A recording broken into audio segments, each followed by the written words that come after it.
Welcome you all in अनजान classes the commerce hub.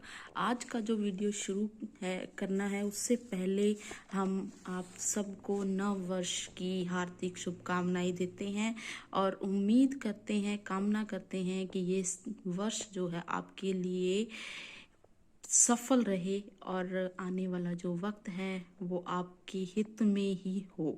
So let's start. Today's topic is depreciation methods. उन्होंने काफ़ी highlight किया हुआ है डेप्रिसिएशन मेथड्स को और साथ में अकाउंटिंग स्टैंडर्ड्स की भी उन्होंने हमें मेंशन किया है। सो स्टार्ट करते हैं डेप्रिसिएशन मेथड्स। उससे पहले हम देख लेते हैं डेप्रिसिएशन में क्या कुछ होता है। डेप्रिसिएशन एक ऐसा आइटम है जो आप देख नहीं सकते, आपको मतलब नॉन कैश आइटम है, नॉन कैश एक्सपेंस है ये, तो उसके बारे में हम पढ़ते हैं। डेप्रिसिएशन एक ऐसी अमाउंट जो आपकी एसेट की वैल्यू में डिक्रीमेंट को शो करती है। So means a decrease in an assets value.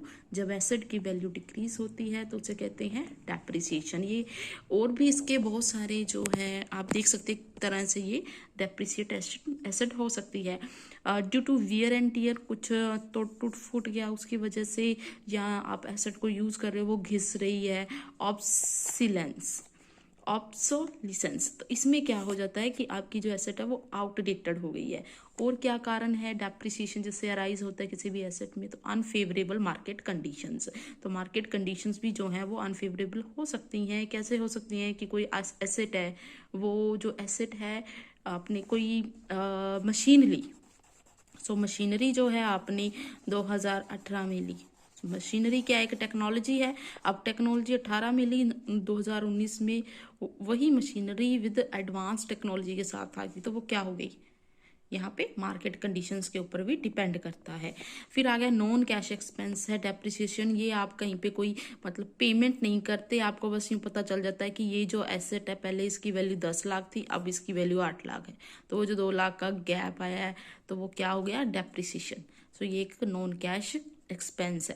Depreciation का आपकी बुक्स में या आपकी जो एसेट है उस पर क्या इफेक्ट पड़ता है तो वो देख लेते हैं। कि एक तो आपको टैक्स ट्रीटमेंट में आपको इसका बेनिफिट है कि हाँ जी आपको टैक्स जो डिडक्शन है वो डेप्रिसिएशन की तरफ से मिल जाती है, क्योंकि जितना डेप्रिशिएट हुई है अमाउंट उतनी आप वहाँ पे इंक्लूड नहीं करते।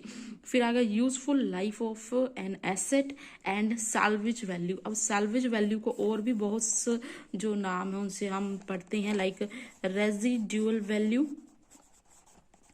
देन स्क्रैप वैल्यू हम आगे भी डिस्कस करेंगे। तो ये डिपेंड करता है, जैसे आपको अगर उन्होंने residual value they the question में तो आप उसको रेजिडुअल लिखेंगे, अगर आपको उन्होंने स्क्रैप वैल्यू दे दी तो आप स्क्रैप, अदरवाइज सेल्वेज गिवन है तो आप सेल्वेज जो है नोट करोगे। अब डेप्रिसिएशन का हमारे जो एसेट की वैल्यू है उसके ऊपर क्या इफेक्ट पड़ता है तो वो देख लेते हैं। कि अगर जो हमारी एसेट है उसकी लाइफ अगर ज़्यादा है, हायर यूजफुल लाइफ, अगर आप उसको ज़्यादा साल यूज़ करते हैं तो सैल्वेज वैल्यू क्या होगी? कम होगी। तो उस वजह से क्या होगा? डेप्रिसिएशन जो है वो आपका कम होगा। फिर उसके बाद क्या है कि इससे का क्या इफेक्ट पड़ेगा आपके उस पर? There will be results in increase in value of profit. तो यहाँ पे आपका प्रॉफिट क्या हो जाएगा? ज़्यादा हो जाएगा। फिर आ गया, अगर हम जो डेप्रिसिएशन है वो ऐसी एसेट्स के ऊपर लगता है जिनको आप देख सकते हैं, टच कर सकते हैं। तो अगर उनके ऊपर आप जैसे मशीन है, बिल्डिंग है या और फर्नीचर फिक्सचर है तो उस केस में आप क्या कैलकुलेट करते हो? डेप्रिसिएशन। अगर वहीं पे बात आती है इनटेंजिबल एसेट्स की, मीन्स जिनको आप देख नहीं सकते, टच नहीं कर सकते, लाइक गुडविल, या जैसे हम पेटेंट्स की बात करें तो इन केसेस में क्या है, या और भी ऐसी एसेट जो हमारी इनटेंजिबल एसेट्स हैं तो उनके केस में हम क्या कैलकुलेट करते हैं? Amortization instead of depreciation. तो कहते हैं expensing the cost of intangible asset over the estimated useful life. बाकी सब सेम है, बस यहाँ पे अगर कैलकुलेशन करनी है तो यहाँ पे आप डेप्रिसिएशन वर्ड नहीं यूज़ करोगे, अमोर्टाइजेशन वर्ड यूज़ करोगे। तो काफ़ी जो स्टूडेंट्स होते हैं उनको कन्फ्यूजन ही रहती है डेप्रिसिएशन एंड अमोर्टाइजेशन के बीच में। सो ये था हमारा अमोर्टाइजेशन और ये हमारी थी इंट्रोडक्शन डेप्रिसिएशन की। और अब है methods of depreciation. So normally हम क्या पढ़ते हैं, 3 से 4 जो मेथड्स हैं वो हम पढ़ते हैं जब भी हम कभी भी किसी बुक्स की बात करें, बट आज हम यहाँ पे पूरे 8 मेथड्स जो हैं डिस्कस करने वाले हैं और इनका एक ओवरव्यू हम यहाँ पे लेंगे। सो आप सबने सुना होगा SLM, straight line method. So straight line method आप सबको पता है कि यहाँ पे आप कैसे कैलकुलेट करते हो कि जो एक पर्टिकुलर अमाउंट है उसको आप हर साल जो है डिडक्ट करते हो जितनी भी आपकी बुक वैल्यू है उसमें से, तो सेम अमाउंट के साथ वो देख लेते हैं। अब वो अमाउंट आप कैसे कैलकुलेट करते हो, तो उसका फॉर्मूला है कॉस्ट ऑफ एसेट, जितनी भी आपकी परचेजिंग वैल्यू है एसेट की उसमें से आपने क्या माइनस करना है, सैल्वेज रेट या सैल्वेज अमाउंट वैल्यू। तो उस सैल्वेज वैल्यू को माइनस करने के बाद जो आपके पास आएगा उसको आपने डिवाइड कर देना है जितने भी नंबर ऑफ ईयर्स उस एसेट की लाइफ है जो आपके पास आया। सपोज करो यहाँ पे हम SLM मेथड की ले रहे हैं एग्जांपल, यहाँ पे है 10,000 किसी भी एसेट की वैल्यू है, उसमें से जो सैल्वेज वैल्यू है वो 1,000 है, तो रिमेनिंग कितना रह गया 9,000। अब जो एसेट की जो यूजफुल लाइफ है वो हम देख लेते हैं कि सपोज करो 9 ईयर्स है, तो उसको डिवाइड कर देंगे 9 के साथ, तो 1,000 आप कांस्टेंट बेसिस के ऊपर एवरी ईयर क्या करोगे, डिडक्ट करोगे। तो ये क्या हो गया आपका straight line method. Written down method या डिमिनिशिंग बैलेंस मेथड, तो यहाँ पे इसको सेकंड नाम इसका क्या हो गया, डिमिनिशिंग बैलेंस मेथड।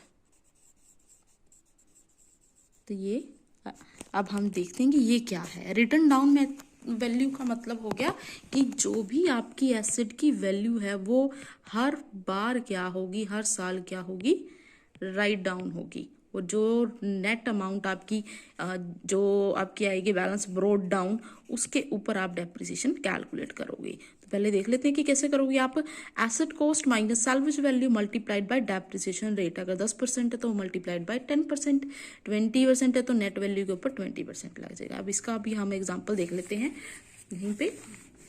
ये देखिए, सपोज करिए 10,000 को ही हम एग्जांपल ले लेते हैं, यहाँ पे कोई सैल्वेज वैल्यू नहीं है, एक बार हम इसको निल कर देते हैं 10% इसके ऊपर लगा के। तो ओपनिंग कितना हो गया आपका बैंक, ये हो गया आपका 10,000। सो यहाँ पे आपका कैरी डाउन ये आ गया 10,000, यहाँ पे ब्रॉड डाउन आपका आया। तो यहाँ पे आप क्या करोगे कि 10,000 में से आपने 10% के हिसाब से लगाया तो 1,000, 10,000 के में लगाया तो आपके पास 1,000 आपने माइनस किया, तो आपके पास कितना आ गया 9,000। नेक्स्ट ईयर के लिए आप कितना कैरी फॉरवर्ड करोगे अपना 9,000, बट अगर आपने नेक्स्ट ईयर लगाना है, अगर आप 10% लगाओगे तो कितना आ गया 900, तो यहाँ पे आप 900 करोगे। नेक्स्ट ईयर आपका कितना जाएगा कैरी डाउन होके 100। तो ये यहाँ पे इसी तरीके से आगे फिर 10% लगाओगे, जितने साल उसकी लाइफ है उतने साल ही आप क्या करोगे, जो डेप्रिसिएशन है चार्ज करोगे। इससे क्या हो रहा है कि जो उसकी वैल्यू थी वो रिटर्न डाउन हो रही है, राइट डाउन हो रही है उसमें से हर साल। तो इसी वजह से इस मेथड को हम रिटर्न डाउन मेथड कहते हैं या इसको डिमिनिश बैलेंस मेथड भी कहा जाता है। नेक्स्ट आ गया sum of years digit method. Of digit नहीं है यहाँ पे, sum of years digit method, इसके बारे में पढ़ लेते हैं। ये क्या है, इसमें क्या है कि एग्जाम्पल से आपको ये ज्यादा क्लियर होगा। बुक वैल्यू जो है सपोज करो किसी भी एसेट की 1 लाख है, लाइफ उसकी 5 ईयर्स है, तो जितने भी ईयर्स के लिए वो कितना हो गया 1 लाख 5 टाइम्स ऑफ 1 लाख लिख लो। तो यहाँ पे 5 साल हो गए, 1 + 2 3rd year + 4th year + 5th year, तो टोटल कितने हो गए 15। सो 15 डिवाइडेड बाय 5। सो 5 डिवाइड करने के बाद कितना आ गया 3 will be divided to 1 lakh, तो कितना आ गया 33 5 times 3 आ जाएगा, that will be minus from 1 lakh। तो यहाँ पे इस तरीके से आपने जो है डेप्रिसिएशन पर ईयर कैलकुलेट करना है। नेक्स्ट आ जाता है हमारा एन्युटी मेथड। हम सब एन्युटी जो है पढ़ते हैं, बहुत सारे एन्युटी फॉर्मूलाज हैं, आपको भी मालूम है। इंश्योरेंस कैलकुलेट करने के लिए भी आप यूज़ करते हो, तो यहाँ पे डेप्रिसिएशन कैलकुलेट करने के लिए भी एन्युटी मेथड यूज़ होता है। एन्युटी मेथड जो है एनुअली जब आप कैलकुलेट करते हो डेप्रिसिएशन, उसके लिए यूज़ होता है। तो इसका फॉर्मूला हमें मालूम है पहले, इस और भी इसको नाम से जाना जाता है कंपाउंड इंटरेस्ट मेथड। तो कंपाउंड का मतलब क्या होता है कि जब आप कंबाइंड जो है डेप्रिसिएशन या कोई इंटरेस्ट कैलकुलेट करते हो, that's why it's called compound interest method, और इसको एन्युटी मेथड भी कहते हैं।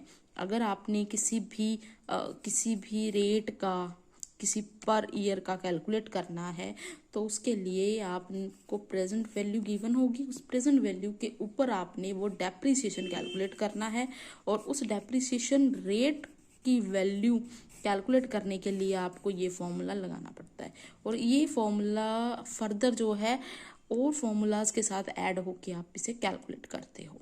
ये हम सब एन्युटी में पढ़ते हैं। नेक्स्ट आ गया सिंकिंग फंड मेथड। तो सिंकिंग फंड मेथड का मतलब होता है कि एक ऐसी अमाउंट जो आप हर साल eight the end of year क्या करते हो, कैलकुलेट करते हो, और उसके बाद जितनी भी हर साल के एंड में जो उसकी डेप्रिसिएशन की वैल्यू होती है, उसको एक्यूमुलेट करके at the end of year आप क्या करते हो, जो डेप्रिसिएशन डिडक्ट करते हो from the value of initial cost और book value. It is also called saving plan method. Means आपने हर साल क्या किया, उतना जो कोई परसेंट है आपका, जो कोई भी डेप्रिसिएशन उसको कैलकुलेट किया, और एट द एंड ऑफ जो उसके टोटल डेप्रिसिएशन था वो आप डिडक्ट कर देते हो। ये इसका फॉर्मूला क्या है, फॉर्मूला देख लीजिए। Initial cost minus salvage value, जो भी आपकी रेजिड्यूल या स्क्रैप वैल्यू है वो, brackets r means rate of depreciation divided by 1 plus r, ये आ गया आपका जो भी आपका रेट होगा 1 प्लस सपोज करो 10 है, 0.10 आ गया तो वो 1.10 1.10, n means number of years minus 1। तो इससे आप जो है नेट रेट जो है वो कैलकुलेट हो जाएगा आपका, और उसको मल्टीप्लाई करना आपने इस नेट वैल्यू के साथ। एक एडिशन करना चाहूंगी, यहाँ पे माइनस नहीं है, यहाँ पे प्लस है, तो ये गलती से जो है यहाँ पे माइनस लिखा गया। नेक्स्ट हमारा जो मेथड आता है वो है machine hour rate method. Machine hour rate method जो है या मशीन आर मेथड जो है, ये स्पेसिफिकली आप किन के केस में यूज करोगे, जहाँ पे आपने मशीन के लिए डेप्रिसिएशन कैलकुलेट करना है। तो यहाँ पे क्या मशीन होगी, मशीन कितने घंटे चली है उसके बेसिस के ऊपर आप डेप्रिसिएशन कैलकुलेट करोगे। तो कैसे कैलकुलेट करोगे, टोटल कॉस्ट या book value of machine minus scrap value means salvage value, या फिर residual value of an asset means machine, divided by life of an asset in hours, कि कितने नंबर ऑफ ईयर्स ये कितने number of hours ये जो machine है वो वर्क की है। फिर आ गया प्रोडक्शन यूनिट मेथड। सो ये भी वेरी सिंपल है, यहाँ पे आप डेप्रिसिएशन की वैल्यू कैलकुलेट करोगे इन पर यूनिट। वो कैसे कैलकुलेट करोगे, total cost of an asset minus scrap value या कोई सैल्वेज वैल्यू है या रेजिड्यूल वैल्यू है, divided by estimated production units. तो जितनी भी आप अज्यूम करते हो कि हाँ जी हम साल में 10,000 यूनिट्स बनाते हैं, 1 लाख बनाते हैं, तो वो आप यहाँ पे डिवाइड कर दोगे। डिवाइड करने के बाद जो आएगा पर यूनिट आ गया। फिर वहाँ पे आप जो डेप्रिसिएशन की वैल्यू है या एक्सपेंस है उसको आप कैलकुलेट करोगे। वो कैसे कैलकुलेट करोगे, जितना भी रेट है multiplied by number of units produced. तो उसके साथ मल्टीप्लाई करने के बाद आपके पास क्या आ जाएगा, जो भी आपकी डेप्रिसिएशन की वैल्यू है वो आपको मिल जाएगी। नेक्स्ट आता है डिप्लीशन मेथड। डिप्लीशन का मतलब भी यही होता है कि किसी चीज का रिड्यूस होना। ये मैं एग्जांपल के साथ समझाना चाहूँगी क्योंकि काफ़ी कंफ्यूजिंग है। एबीसी कंपनी है कोई, उन्होंने एक प्लांट एंड मशीनरी परचेज की ₹4 3 लाख की उसकी वैल्यू थी, जिससे वो 1 लाख टन जो है कोल तैयार करेंगे। क्लियर? ये हो गई यूनिट्स और ये हो गई उस कोई भी मशीन है उसकी वैल्यू, जो उसकी परचेज वैल्यू है। रेजिड्यूल वैल्यू उन्होंने एस्टिमेट किया है 20,000। It mines 8,000 tons of gold in first year. पहले साल उन्होंने 8,000 बनाई। साल्वेज वैल्यू कितनी निकली? 20,000। और 3 लाख लगा के एक मशीनरी पे वो 1 लाख टन जो है कोल बना लेंगे, निकाल लेंगे। तो यहाँ पे हमने कैलकुलेट करना है पहले यूनिट डिप्लीशन रेट। तो कैसे कैलकुलेट करोगे? Total cost minus residual value divided by number of units. तो कॉस्ट कितनी है? 3 lakh minus 20,000 divided by 1 lakh. 3 lakh minus 20,000 that is 2,80,000 divided by 1 lakh. तो आपके पास डिप्लीशन रेट पर यूनिट कितना आ गया आपके पास? 2.80। अब सिंपल है, जितना आप एक साल में बनाते हैं वो कितने हैं? 8,000। सो 8,000 multiplied by depletion rate that is 2.80। तो आपके पास आ गया 22,400 या 22,400। तो ये आपके पास डिप्लीशन एक्सपेंसेस आ गई। ओके, सो ये थे आपके मेथड्स जो डेप्रिसिएशन में हैं। नेक्स्ट उन्होंने हमें मेंशन जो किया हुआ है वो किया हुआ है हमें accounting standard 6। So accounting standard 6 जो है वो किसके साथ कंसर्न्ड है? डेप्रीसिएशन, जो अभी हम पढ़ के आए हैं।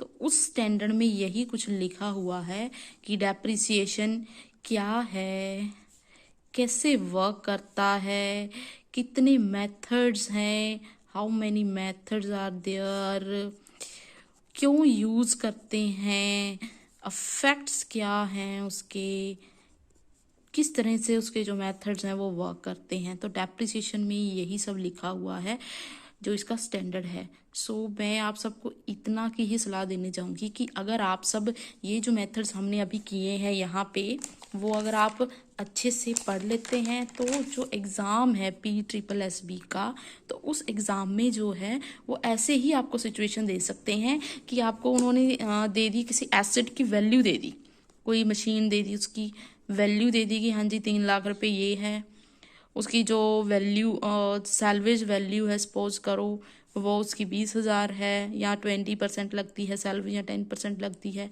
और फिर उन्होंने डेप्रिसिएशन बता दिया कि हाँ जी इतना डेप्रिसिएशन है और ये रिटर्न डाउन वैल्यू है। तो आप इसका कैलकुलेट करो।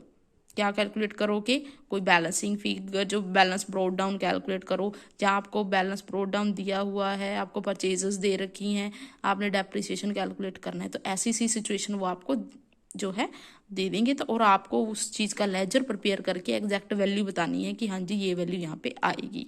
तो ये था हमारा सिंपल सा डेप्रिसिएशन मेथड्स, और इसमें हमने कंप्लीट किया है कि डेप्रिसिएशन क्या होता है, इफेक्ट्स क्या हैं, अमोर्टाइजेशन क्या होता है। डेप्रिसिएशन में और अमोर्टाइजेशन में डिफरेंस ही ये है कि जो डेप्रिसिएशन है वो जो टेंजिबल एसेट्स के लिए यूज़ होता है, और अमोर्टाइजेशन जो है वो इंटेंजिबल एसेट्स के लिए यूज़ होता है। इनके रिगार्डिंग भी आपको क्वेश्चन पूछ सकते हैं। सो आज का वीडियो यहीं तक है। होप करते हैं आप सबको वीडियो पसंद आया होगा। अगर वीडियो पसंद आए तो वीडियो को लाइक शेयर ज़रूर करें और चैनल को सब्सक्राइब भी करें। Thanks for watching.